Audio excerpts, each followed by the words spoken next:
হরে কৃষ্ণা। আমাদের ভগবান তিনি একদিন ভাবছে যে রাধারানী আমার সামনে তো আমার অনেক প্রশংসা করে, কিন্তু আমার পেছনে আমার পেছনে নিন্দা করে নাকি প্রশংসা করে সেটি কিন্তু আমাকে জানতে হবে। তো তার জন্য তিনি শ্যামা সখী হয়ে গেলেন। একটি শাড়ি নিলেন আর ওটি পরে নিলেন। একটি উড়না নিয়ে তার মুখ ঢেকে দিলেন। হাতে চুড়ি পরলেন, পায়ে নূপুর পরলেন, কানে দুল পরলেন, আর নাকে নাকছাবি পরলেন। খুব সুন্দর লাগছিল তেনাকে। আর তিনি এইরকম শ্যামাসখী সেজে বার্সানার উদ্দেশ্যে বেরিয়ে পড়লেন। আর যখন তিনি বার্সানার পৌঁছে গেলেন আর বার্সানার পথে পথে যাচ্ছিলেন, তখন তেনার চাল এতই সুন্দর ছিল যে সমস্ত গোপীরা দেখে তেনাকে মোহিত হয়ে পড়েছিলেন। তো এরকম সুন্দর সুন্দর চলন নিয়ে, আঁকা বাঁকা চলন নিয়ে আমাদের লালা পৌঁছে গেলেন রাধারানীর বাড়িতে। এসে আমাদের লালিকে ডাকছে। তো ওনাদের মধ্যে কোনো গোপী যখন আমাদের লালাকে দেখতে পেল, তখন বলছে, তুমি কে, কি চাই এখানে? বলছে, আমি রাধারানীর সাথে দেখা করতে চাই। আমার সাথে অন্যায় হয়েছে আর আমি তার বিচার চাই। তো তখন ওই গোপী বলতে লাগলো যে তাহলে তুমি ভানু বাবার কাছে যাও, আমাদের রাধারানীর কাছে কেন এসেছ? গোপী বলছে, না, আমি ভানু বাবার কাছে তো যাব না, কারণ ভানু বাবাকে তো আমি এই কথাটা বলতেই পারবো না। তাই আমি কিশোরীজির কাছে এসেছি, আমাদের রাধারানীর কাছে এসেছি। আমার এই অন্যায়ের বিচার ওনাকেই করে দিতে হবে। আর তখন ওই গোপী রাধারানীকে ডাকছে যে কোনো একজন সখী এসেছে তেনার কাছে বিচার চাইতে। আর রাধারানী তখন বললেন যে ঠিক আছে, পাঠিয়ে দাও। এদিকে শ্যামা সখী যখন ঘরের ভেতরে ঢুকছে তেনার আঁকা বাঁকা চলন নিয়ে, তখন রাধারানী দেখে মোহিত হয়ে পড়েছেন। রাধারানী ললিতা আর বিশাখাকে বলছে, দেখো ললিতা, দেখো বিশাখা, এই সখী কে? আমি তো কখনো এনাকে আগে দেখিনি। আর এনার চাল দেখো, কতই না সুন্দর, কতই মধুর।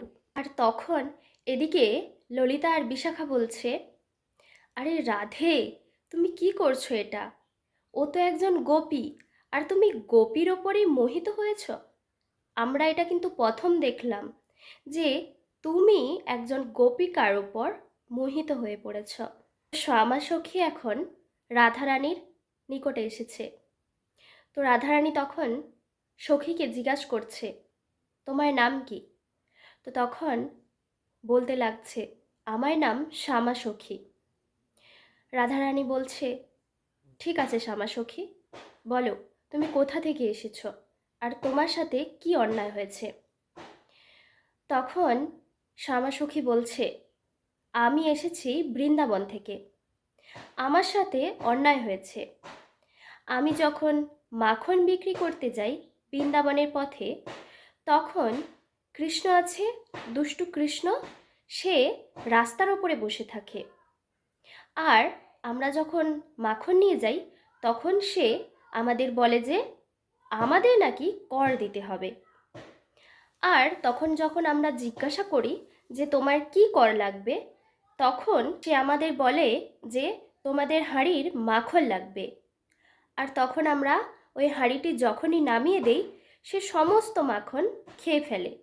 কিন্তু তার পেট তো ছোট, সে অল্প খায়, তার বাঁদর সেনাদের বেশি বেশি করে খাওয়ায়, আর সমস্ত মাখন শেষ হয়ে যায়। তো তারপর কিন্তু সে থেমে থাকে না, মাখন তো খেলো খেলো, তারপর ওই হাঁড়িটিও ফাটিয়ে ফেলে। এবার কিন্তু সে আমার ওড়না তোলে, আমার মুখ দেখবে। ওড়না তুলেছে, তো এবার এর জন্য আপনি বিচার করুন যে ওই লালা কত বড় দুষ্টু। তো এবার শ্যামা সখী কৃষ্ণের নামে সমস্ত নালিশ করছে আর কৃষ্ণর নামে যা তা বলছে।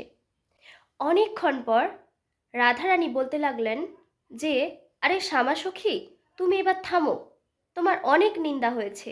তুমি জানো ওকে, ও ও হচ্ছে এই সমস্ত বিশ্ব ব্রহ্মাণ্ডের মালিক, তুমি তার নামে নিন্দা করছো, তাকে কালো বলছো। তো অনেক কিছু বললেন রাধারানী এই শ্যামাসখীকে। তো তারপর শ্যামাসখী বলতে লাগছে, তো তুমি যদি কৃষ্ণকে এতই ভালোবেসে থাকো, এতই তুমি কৃষ্ণের প্রিয়, তাহলে তুমি কোথায় তোমার কৃষ্ণকে ডাকো। আর সে যদি এখানে উপস্থিত হতে পারে এখন, তাহলে আমি মেনে নেব যে ঠিক আছে, তুমি কৃষ্ণকে খুবই মন থেকে চাও। আর শ্যামাসখী এইদিকে ওড়নার নিচে হাসছে যে আমি তো এখানেই রয়েছি, আমি কি করে আসব। তো রাধারানী বলছে, ঠিক আছে, অবশ্যই আমি এক্ষুনি ডাকলেই আমার কৃষ্ণ এক্ষুনি এখানে উপস্থিত হবে। তো তুমি দেখো তাহলে কিভাবে কৃষ্ণ উপস্থিত হয়।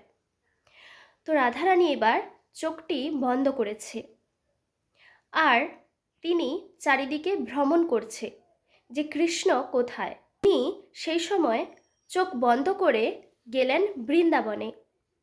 আর বৃন্দাবনে তিনি রাস্তাঘাট সমস্ত জায়গায় কৃষ্ণকে খুঁজছে। নন্দ মহারাজের বাড়িতে খুঁজছেন, কিন্তু কোথাও পাচ্ছে না। আবার তিনি তেনার সমস্ত সখাদের কাছে কাছে গিয়ে খুঁজছেন যে কৃষ্ণ কোথায়, তাও কিন্তু তিনি পাচ্ছেন না।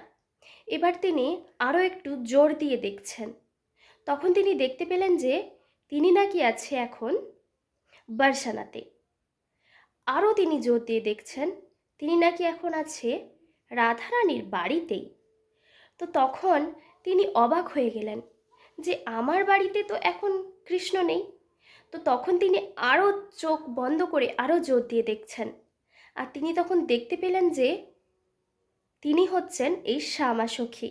আর এই শ্যামাসখী সেজে এসেছেন আমাদের লালা, আমাদের দুষ্টু কৃষ্ণ। আর তখন চোখ খুলেই তিনি ললিতা আর বিশাখাকে বলছে, আরে ধরো ধরো, ওটাই দুষ্টু কৃষ্ণ, ওই আমাদের কাছে এসেছে, ছলনা করছে, ওকে এখনই ধরো।